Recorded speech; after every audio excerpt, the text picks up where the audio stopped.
કેન્દ્રીય બજેટ 2025 જે રજૂ કરવામાં આવ્યું છે, જેને લઈને અનેક લોકો અસમંજસમાં હોય છે, ખાસ કરીને જે એકાઉન્ટિંગને લઈને હોય અથવા તો જે 12 લાખ સુધીની જે લિમિટ હોય છે તેને લઈને લોકો ઘણી બધી મૂંઝવણમાં છે. તો આ મૂંઝવણ અને આ અંગે વધુ માહિતી આપવા માટે આપણી સાથે જોડાયા છે ધર્મેશભાઈ સૂચક, કે જે સૂચક કોમ્પ્યુટરના ફાઉન્ડર છે અને મેનેજિંગ ડિરેક્ટર તરીકે પણ ફરજ બજાવે છે. સાથે જ દર્શનભાઈ સિંરોજા, જે સૂચક કોમ્પ્યુટરના સેન્ટર હેડ તરીકે પોતે ફરજ બજાવે છે, જેઓ વિદ્યાર્થીઓ, નોકરિયાત, વેપારી મિત્રો, પ્રોફેશનલ અને ગૃહિણીઓને ટેલી અને જે જીએસટીનો કોર્સ હોય છે એ પણ શીખડાવે છે. તેઓ ટેલી એકાઉન્ટ અને ટેક્સેશન શીખવવાનો 20 વર્ષથી પણ વધુનો અનુભવ પણ ધરાવે છે. તેમણે 2017માં જીએસટી સેમિનારથી મેરેથોન કરી આશરે 13,000થી વધુ લોકોને જીએસટીનું જ્ઞાન આપી વર્લ્ડ રેકોર્ડ ઓફ ઇન્ડિયામાં નામ પણ નોંધાવ્યું છે. જેમની નોંધ ગુજરાતના ભૂતપૂર્વ સીએમ વિજયભાઈ રૂપાણીએ પણ લીધેલ છે અને એપ્રેન્સિયન્સ એવોર્ડ આપી તેઓને બિરદાવ્યા છે. સાથે જ રૂટ સેટી દ્વારા ડીએસટી ટ્રેનર તરીકે ગુજરાતમાં માત્ર 2 જીએસટી ફેકલ્ટીને સિલેક્ટ કરવામાં આવ્યા, જેમાંના એક ધર્મેશભાઈ સૂચક અને દર્શનભાઈ સિંરોજા છે. તેઓની ભણાવવાની સ્ટાઇલ વિશે આમ જોઈએ તો આખું રાજકોટ તેમને ઓળખે છે. તે એકાઉન્ટિંગ સાથે તમને પ્રેમ કરાવી દે તે રીતે ભણાવે છે. સાથે જ એઓ Tally software, miracle software, income tax, જીએસટીનું તલસ્પર્શી નોલેજ તમારી સાથે રમૂજ શૈલીમાં પણ કરે છે. તેમની સંસ્થા સૂચક કોમ્પ્યુટર ગુજરાતમાં નંબર 1 ટેલી ઇન્સ્ટિટ્યૂટ તરીકેનો એવોર્ડ પણ મેળવી ચૂકી છે અને ટેલી કંપની દ્વારા તેઓ સર્ટિફાઈડ ટ્રેનર પણ છે. સૂચક કોમ્પ્યુટર એ ટેલી કંપની દ્વારા જે એક્ઝામ લેવાય છે, જેમાં લેવલ 3 જે હાયર લેવલ છે તેની તૈયારી કરાવતું એકમાત્ર સેન્ટર છે. ધર્મેશભાઈ સૂચક અને દર્શનભાઈ પાસે income tax, GST, accounting, inventory management, ધંધાનું એકાઉન્ટ, ઓટો પાયલટ મોડમાં કેવી રીતે રાખવું વગેરે જેવા વિષયો પર સેમિનાર લેવાનો પણ બહોળો અનુભવ છે. તો આપણી આ ખાસ જે આજની બજેટને રજૂ કરતી જે માહિતીઓ છે, ખાસ કરી અને જે 12 લાખ સુધીની આવકને લઈને પણ અનેક નિયમો છે, તે નિયમો શું છે ચાલો જાણીએ ધર્મેશભાઈ પાસેથી અને દર્શનભાઈ પાસેથી. સૌથી પહેલા તો ધર્મેશ સર, હું તમને પૂછવા માંગીશ કે જે બજેટ આવ્યું છે એમાં ન્યૂ ટેક્સ રેઝિમ અને ઓલ્ડ ટેક્સ રેઝિમ આ બેમાં શું તફાવત છે? ઓકે, જે ઓલ્ડ ટેક્સ રેઝિમ છે એની અંદર તમને ડિડક્શનનો બેનિફિટ મળે, પણ એની સામે એમાં એક્ઝમ્પશન જે લિમિટ હોય એ ઓછી હોય. ફોર એક્ઝામ્પલ 5 લાખ સુધી તમને બાદ મળતું હોય, પણ આ સિવાય માની લો તમારી આવક 6.5 લાખની થાય છે તો તમને અંડર સેક્શન 80C ની અંદર 1.5 લાખ રૂપિયા બાદ મળે. એનાથી માની લો વધારે આવક થઈ તો અંડર સેક્શન 80CCD હેઠળ તમને 50,000 રૂપિયા એનપીએસમાં બાદ મળે. માની લો કે એનાથી વધારે આવક થઈ તો અંડર સેક્શન 80D હેઠળ તમને 5,000, 25,000 અને 50,000 એમ ટોટલ 80,000 બાદ મળે. અને માની લો કે એનાથી વધારે આવક થઈ તો તમને અંડર સેક્શન 24B મુજબ હાઉસિંગ લોનનું જે ઇન્ટરેસ્ટ છે, વ્યાજ છે, એ બાદ મળે. એટલે પ્રેક્ટિકલી તમે જુઓ તો જો તમારે ટેક્સ પ્લાનિંગ માટે થઈને ડિડક્શનના બેનિફિટ લેવા છે તો ઓલ્ડ ટેક્સ રિજીમ છે. ન્યૂ ટેક્સ રિજીમની અંદર તમને કોઈ પણ પ્રકારનું ડિડક્શન બાદ નથી મળતું. એમાં એક અપવાદરૂપ કિસ્સો છે કે એક સેક્શન છે અંડર સેક્શન 87A, એ ડિડક્શનનો બેનિફિટ તમને ન્યૂ ટેક્સ રિજીમની અંદર મળે છે. અને સાથે સાથે જે કોઈ સેલેરાઇડ એમ્પ્લોય હોય એ લોકોને 75,000 રૂપિયા સુધીનું સ્ટાન્ડર્ડ ડિડક્શન બાદ મળે છે. એ ઓલ્ડમાં પણ હોય છે, ન્યૂમાં પણ હોય છે. ડન. ઓકે, તો તમારા મતે ઓલ્ડ અને જે ન્યૂ આવ્યું છે રિઝિમ, કેવા લોકોએ ઓલ્ડમાં રહેવું જોઈએ ને કેવા લોકો છે કે એને ન્યૂમાં જવું જોઈએ? ઓકે, પ્રેક્ટિકલી તમે જુઓ તો આ વર્ષ સુધી એટલે કે ફાઇનાન્શિયલ યર 24-25 સુધી જે લોકો ડિડક્શનનો બેનિફિટ લેતા હતા એ લોકોને ઓલ્ડમાં જવું જોઈએ. જે લોકોને ડિડક્શનનો બેનિફિટ નથી લેવો એને ન્યૂમાં જવું જોઈએ. પણ જે નેક્સ્ટ ફાઇનાન્શિયલ યર માટે બજેટ આવેલું છે, કારણ કે આપણે વાત કરીએ છીએ ફાઇનાન્શિયલ યર 25-26 માટેની, કારણ કે બજેટ અત્યારે આવ્યું પણ એનું જે ઇમ્પ્લિમેન્ટ છે એ નેક્સ્ટ ફાઇનાન્શિયલ યરમાં થશે. તો એવા કેસની અંદર 12 લાખ રૂપિયા સુધી તો તમને એમને બાદ આપી દીધા છે, મતલબ કે ઓલ્ડમાં જવાનો કોઈ મતલબ જ નથી નીકળતો. એટલે અત્યારે એવું સિચ્યુએશન લાગે છે કે ભાઈ ઓલમોસ્ટ બધા લોકો હવે ન્યૂ ટેક્સ રિજીમને જ પસંદ કરશે.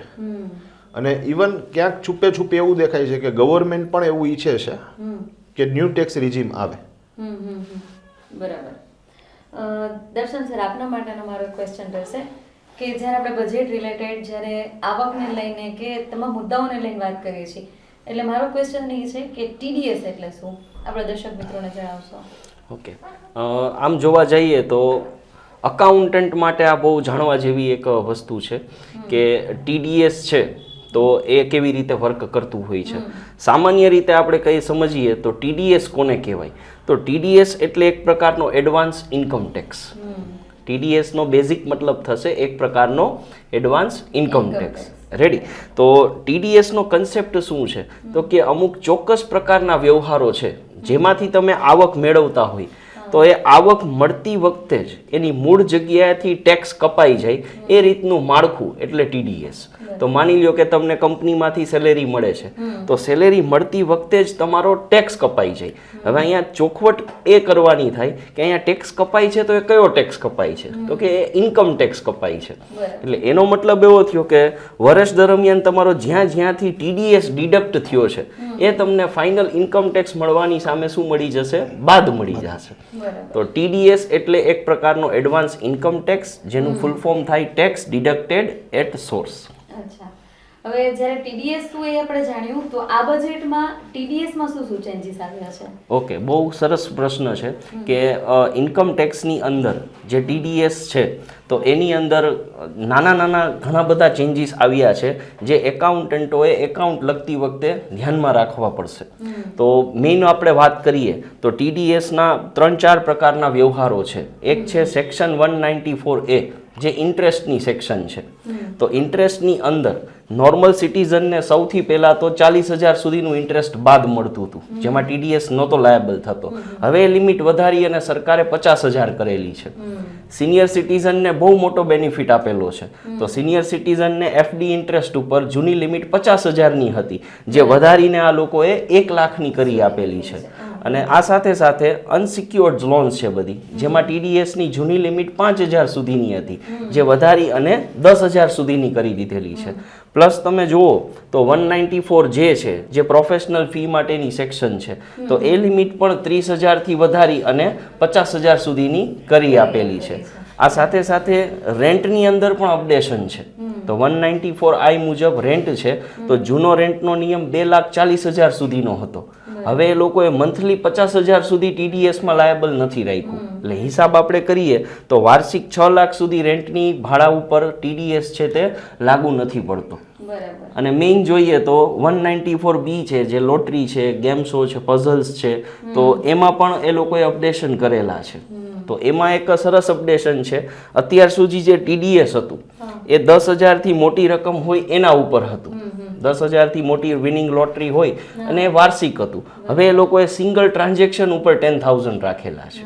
તો ત્યાં સુધી TDS લાગુ નથી પડતો. તો આમ TDSની સેક્શનોમાં ઘણા બધા ચેન્જીસ કરેલા છે જે એકાઉન્ટન્ટોએ એકાઉન્ટ લખતી વખતે ધ્યાન રાખવું પડશે. એટલે કોઈ પણ વ્યક્તિ છે પોતાનો એકાઉન્ટ જ્યારે ક્લિયર કરાવે છે તો વ્યક્તિની સાથોસાથ એકાઉન્ટન્ટે પણ આ બાબતની કાળજી રાખવાની જરૂર છે. તમને પૂછવા માંગીશ આગળ કે જે નવો સ્લેબ આવ્યો છે બજેટને લઈ, એમાં 12 લાખ સુધીની આવકનું જે ફ્રી છે એ શું કહેવા માંગે છે? ઓકે, નોર્મલી તમે જુઓ ને તો જ્યારે બજેટ લાગુ થયું અને આપણે ન્યૂઝ ચેનલમાં જોતા હતા કે ભાઈ નિર્મલા સીતારમણ બોલ્યા કે ભાઈ હવેથી 12 લાખ રૂપિયા સુધીની આવક થશે ત્યાં સુધી કોઈ પણ વ્યક્તિએ ઇન્કમ ટેક્સ ભરવાનો નહીં થાય. તો અહીંયા ઘણા બધા લોકોને એક મિસઅન્ડરસ્ટેન્ડિંગ જનરેટ થઈ. એ લોકોને એવું લાગ્યું કે ભાઈ 12 લાખ રૂપિયા સુધી 0%. અને માની લો 12 લાખથી વધારે આવક થાય, ધારો કે 15 લાખ આવક થાય તો ઉપલા 3 લાખ ઉપર જ ટેક્સ ભરવાનો રહેશે.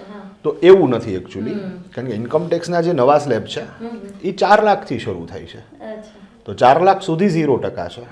4 લાખથી 8 લાખ વચ્ચે 5%, 8 લાખથી 12 લાખ વચ્ચે 10%, અને એવી રીતે દર 4 લાખે 5% વધારો થાય. એટલે પ્રેક્ટિકલી જોવો તો 24 લાખ કરતાં વધારે આવક થાય તો જ 30% લાગે. પણ સ્લેબની જે શરૂઆત છે ને એ તમારી 4 લાખથી થાય છે. પણ ઇન્કમ ટેક્સની અંદર એક સેક્શન છે, અંડર સેક્શન 87A, અને સેક્શનમાં એવું કીધું કે જો કોઈ વ્યક્તિની આવક 12 લાખ સુધીની હોય તો જ એ વ્યક્તિને અંડર સેક્શન 87A નો લાભ મળશે. અને એની અંદર એમને 60,000 રૂપિયા સુધીનો જે ઇન્કમ ટેક્સ થશે એ બાદ મળશે. હવે માની લો કે તમારી આવક 12 લાખની હોય તો તમે 4 લાખથી તમારો ટેક્સ કેલ્ક્યુલેટ કરવાનું શરૂ કરો તો 4 લાખથી 8 લાખ વચ્ચે 5% લેખે 20,000નો ટેક્સ થાય અને 8 લાખથી 12 લાખ વચ્ચે તમારો ટેક્સ થશે 40,000 રૂપિયાનો. તો એવા કેસની અંદર તમારો ટોટલ ટેક્સ થશે 60,000 અને અંડર સેક્શન 87A હેઠળ 60,000 બાદ મળે એટલે ફાઇનલ ટેક્સ તમારો 0 થાય. એટલે જો તમારી આવક 12 લાખ સુધીની છે તો રિયલમાં ટેક્સ તો 60,000 થાય છે, પણ 87 એનો બેનિફિટ મળે છે એટલે તમારો ટેક્સ 0 થાય છે. અને આ 87 એનો લાભ માત્ર ને માત્ર એવા જ લોકોને મળે જેની આવક 12 લાખ સુધીની હોય. હવે માની લો કે 12 લાખ ને 10,000 આવક હોય તો એ લોકોને કેવી રીતે ટેક્સની વસૂલાત કરવાની, ભરવાનો રહેશે? Ready, done. ઓકે, અહીંયા એક બીક ઈ લાગે કે ભાઈ સાહેબ આવક તો ખાલી 10,000 જ વધી છે, પણ ટેક્સ જોવો તો 61,500 થાય, કારણ કે તમને 87 એનો લાભ ન મળે તો 60,000 ઈ ગયા અને ઉપલા 10,000 ઉપર 15% લેખે તમારે 1,500 રૂપિયાનો ટેક્સ આવે. તો અહીંયા એક માર્જિનલ ટેક્સ નો આ લોકોએ લઈ આવ્યા છે કે ભાઈ ટૂંકમાં માની લો કે તમારી આવક છે એ 12,10,000 છે, તો તમારો જે એકચ્યુઅલ ટેક્સ થાય છે એટલે કે 61,500 અને 87 એ મુજબ કેલ્ક્યુલેટ કરો, મતલબ કે એમાં તમે બાદ લઈ લ્યો તો હવે તમારે ઉપરના કેટલા રૂપિયા વધે છે કે ભાઈ 10,000 રૂપિયા. તો ઉપલી રકમ અથવા actual tax which ever is લો, બેમાંથી જે ઓછો હોય એ ટેક્સ ભરવાનો. તો માની લો કે તમારી આવક 12,10,000ની છે તો તમારે 61,500 ટેક્સ નથી ભરવાનો, તમારે 10,000 ટેક્સ ભરવાનો. ઓકે, માની લો કે તમારી આવક 12,20,000ની છે તો તમારે 20,000 જ ટેક્સ ભરવાનો છે. આ લિમિટ તમે પ્રેક્ટિકલી જુઓ ને તો 12,70,000 બે સિમિલર થાય અને 12,70,000 થી વધારે હોય તો પછી તમારે જૂના સ્લેબ મુજબ ટેક્સ કેલ્ક્યુલેટ કરવાનું શરૂ કરવું પડે. આપણે જ્યારે તમે અગાઉ પણ મને જે કલમો વિશે જણાવ્યું, સામાન્ય લોકો માટે થોડુંક જે કોઈ પણ નિયમો એના માટેની કલમો, હવે આવી જ રીતે રિબેટ 87 એ શું છે? ઓકે, નોર્મલી તમે જુઓ ને તો રિબેટ 87 એ લાઇમલાઇટમાં આવી ને છે એ 2019-20 થી આવી, પણ 2013 થી ઇમ્પ્લિમેન્ટ થઈ ગયું હતું અને એક અલગથી જ એ લોકોએ 87 એ ઇન્ટ્રોડ્યુસ કરેલી છે. અને એની અંદર જે લોકો મધ્યમ વર્ગના લોકો છે એને બેનિફિટ દેવા માટેનો આ પ્રયત્ન છે કે ભાઈ કોઈની આવક છે એ માની લો 12 લાખ સુધીની છે તો 12 લાખ સુધીની હોય તો જ એને 87 એનો લાભ મળશે. અને જે અંતર્ગત આપણે વાત થઈ મુજબ કે ભાઈ એ લોકોને 60,000 રૂપિયા સુધીનું રિબેટ એટલે કે ટેક્સમાંથી બેનિફિટ મળશે. તો આ રીતે 87 એ કામ કરે, પણ અગેઇન 12 લાખથી વધારે આવક હશે તો 87 એનો બેનિફિટ નહીં મળે. દર્શનભાઈ, જ્યારે આપણે TDS તેમાં ચેન્જીસ વિશે જાણ્યું, હવે એવી જ રીતે TCS એટલે શું છે? ઓકે, એટલે ઇન્કમ ટેક્સના બે પેટા ટેક્સ છે, TDS અને TCS. એક છે ટેક્સ ડિડક્ટેડ એટ સોર્સ, જ્યાંથી આવક થાય છે તેની મૂળ જગ્યાએથી જ આપણો ઇન્કમ ટેક્સ કપાઈ જાય એવું માળખું, એટલે એને આપણે TDS સમજીએ. TCS શું છે? Tax collected at source. તો હવે આ સામાન્ય રીતે આપણે સમજીએ તો જે વ્યક્તિઓ પેમેન્ટ કરે છે ત્યારે TDS કાપી નથી શકતા, એવા કેસમાં સામેવાળી કંપની કે ફર્મ છે તે TCS એની પાસેથી કલેક્ટ કરી લેશે. ફોર એક્ઝામ્પલ, તમે કોઈ કાર પરચેસ કરવા જશો તો 10 લાખ રૂપિયાની કાર છે તો તમે નેચરલી કાર પરચેસ કરશો ત્યારે તમે એ પેમેન્ટ કરતી વખતે ટેક્સ ડિડક્ટ કરી શકવાના નથી, કારણ કે તમે નોર્મલ ઇન્ડિવિજ્યુઅલ્સ છો. પણ સામે કંપની છે તો કંપની પેમેન્ટ લેતી વખતે વધારાનો 1% તમારી પાસેથી શું રહેશે? ટેક્સ કલેક્ટ કરી લેશે. તો આ TCS માળખું થયું. TCS પણ સામાન્ય રોજિંદા વ્યવહારો જે આપણે કરીએ છીએ તેમાં લાગુ નથી પડતો. અમુક ચોક્કસ પ્રકારના વ્યવહારો ઉપર સરકારે જે નોટિફાઈડ કરેલું છે તે ટ્રાન્ઝેક્શનો ઉપર જ લાગુ પડે છે. તો મુખ્યત્વે તમે જુઓ તો સ્ક્રેપના બિઝનેસ છે, એવી રીતે લક્ઝરિયસ બધી વસ્તુઓ છે, એવી રીતે તમે જુઓ તો જે કોઈ બી ફોરેસ્ટની બધી વસ્તુઓ છે, તો એ બધી વસ્તુઓ ઉપર સરકારે TCSના નિયમો લાગુ પડેલા છે. હવે આગળ હું એ પૂછીશ કે MSME-માં આ જે બજેટ રિલેટેડ શું ચેન્જીસ આવ્યા છે? ઓકે, જો MSME-ની વાત કરો તો એમાં ગવર્મેન્ટના જે બધા ઇન્સેન્ટિવ્સ મળે એના માટે થઈને એમાં લિમિટો છે તે ટર્નઓવર વાઇઝ અપડેટ કરી દીધેલી છે, જે ખરેખર MSME સેક્ટર માટે થઈને બહુ જ સરસ વસ્તુ છે. જેમ કે માઇક્રો, સ્મોલ અને મીડિયમ એન્ટરપ્રાઇઝની આપણે વાત કરીએ તો માઇક્રો એન્ટરપ્રાઇઝની જે જૂની લિમિટ હતી એ પહેલાં 5 કરોડ સુધીના ટર્નઓવરની હતી, હવે એને વધારીને 10 કરોડ કરી દીધેલી છે. એવી રીતે જુઓ તો સ્મોલ એન્ટરપ્રાઇઝ છે, તો સ્મોલ એન્ટરપ્રાઇઝની લિમિટ જે 50 કરોડ સુધીની હતી એ વધારીને 100 કરોડ સુધીની અંદર સમાવેશ કરી દીધેલો છે. અને જે મીડિયમ એન્ટરપ્રાઇઝ છે તો એની લિમિટ જૂની 250 કરોડની હતી, તો તે વધારીને હવે 500 કરોડ સુધીનું ટર્નઓવરની આ બજેટમાં અપડેટ કરી આપેલી છે. ધર્મેશભાઈ, જે લોકો આઈપીઓ ભરતા હોય છે રેડી, તેના ઉપર આ ટેક્સને લઈને કેવી અસર રહેશે? એમને ટેક્સ ભરવાનો રહેશે કે શું? ઓકે, નોર્મલી જે શેર માર્કેટના ટ્રાન્ઝેક્શન્સ હોય એની અંદર કેપિટલ ગેઇન ટેક્સ ભરવાનો થતો હોય. નોર્મલી તમે જો ને તો capital gain tax income tax department સાથે જ કનેક્ટેડ છે. અને એમાં એક એવો નિયમ છે કે ભાઈ 1 વર્ષની અંદર તમે શેર વેચો છો તો short term capital gain tax, અને 1 વર્ષ પછી તમે શેર વેચો છો તો long term capital gain tax. અને એનું ટેક્સનું કેલ્ક્યુલેશન છે એ નોર્મલ બિઝનેસ આવક કરતાં અલગ થતું હોય.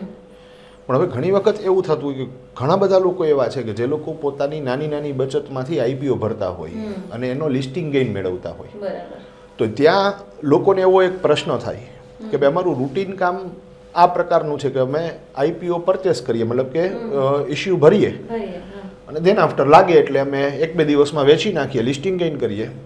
આ મારું રૂટીન કામ છે. હવે માની લો કે તમારી આવક સેલેરીની 6 લાખ રૂપિયાની છે અને 2 લાખ રૂપિયા તમને આઈપીઓ લિસ્ટિંગ ગેઇન મળેલો છે, તો આવા કેસમાં તમને એક પ્રશ્ન એ થાય કે ભાઈ મારી ટોટલ આવક થઈ જાય છે 8 લાખ, તો 12 લાખ સુધી તો મારે કોઈ ટેક્સ નથી આવતો, તો મારે ટેક્સ નહીં ભરવાનો. અહીંયા એક કન્ફ્યુઝન છે. ઘણા લોકોને એમ છે કે ઉપલા 2 લાખ ઉપર તમારે short term capital gain tax ભરવાનો છે. અમુક લોકોને એમ છે કે ભાઈ એ 12 લાખની લિમિટમાં આવી જાય છે તો એના ઉપર ટેક્સ નથી ભરવાનો. હવે અહીંયા જો તમે તમારા જે અકાઉન્ટિંગ પ્રિપેર કરો છો એ અકાઉન્ટિંગની અંદર તમે આઈપીઓનું જે ટ્રાન્ઝેક્શન્સ છે એને નોર્મલ પરચેસ સેલ્સ તરીકે દેખાડો, નોર્મલ બિઝનેસ ટ્રાન્ઝેક્શન્સ તરીકે દેખાડો, ઇન્વેસ્ટમેન્ટ તરીકે ના દેખાડો. તો એવા કેસમાં તમારી બિઝનેસ ઇન્કમમાં જ કન્સિડર થાય અને તમારી 6 લાખની આવક પ્લસ 2 લાખની બિઝનેસ ઇન્કમ કન્સિડર થાય, એમ ટોટલ તમારી 8 લાખની આવક કન્સિડર થાય. અને એવા કેસની અંદર તમને 12 લાખનો જે બેનિફિટ મળે છે એ મળશે, એટલે એવા કેસમાં તમારે કોઈ ટેક્સ ભરવાનો નહીં થાય. પણ જો તમે શેરના ટ્રાન્ઝેક્શન્સને ઇન્વેસ્ટમેન્ટના ટ્રાન્ઝેક્શન્સ તરીકે દેખાડો છો તો પછી તમારે એની અંદર શોર્ટ ટર્મ અથવા long term capital gain tax ભરવાનો થશે. એટલે અહીંયા એક સજેશન એવું કે જ્યારે તમે એકાઉન્ટિંગ, એટલે કોઈ પણ આપણા દર્શક મિત્રો એકાઉન્ટિંગની પ્રોસેસ કરાવતા હોય તો એમણે એના એકાઉન્ટન્ટને અથવા સીએને પણ આ વાત કરવી જોઈએ.